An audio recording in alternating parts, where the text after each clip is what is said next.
Saudara, satu keluarga meninggal dunia akibat kebakaran minimarket di Gede Perela, Kecamatan Perela, Aceh Timur, Minggu kemarin pukul 2.45 waktu Indonesia Barat.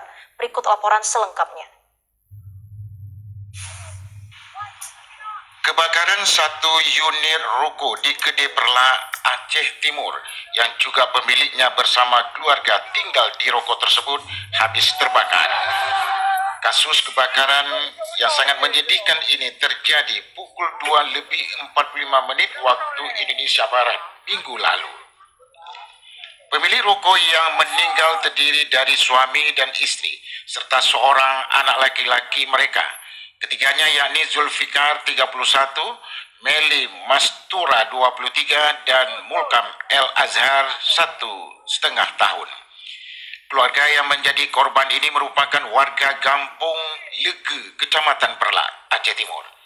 Kapolres Aceh Timur AKBP Wahyu Kuncoro melalui Kapolsek Perla AKP S. Purba mengatakan Minggu dini hari itu warga datang ke Polsek memberitahukan telah terjadi kebakaran pada minimarket Zakis 2.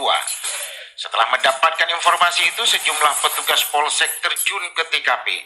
Saat tiba di TKP, kumpulan asap tebal muncul dari dalam ruko tersebut. Pada saat bersamaan, dalam kejadian itu, pihaknya langsung menghubungi mobil pemadam kebakaran. Tak lama kemudian, 3 unit pemadam tiba di lokasi.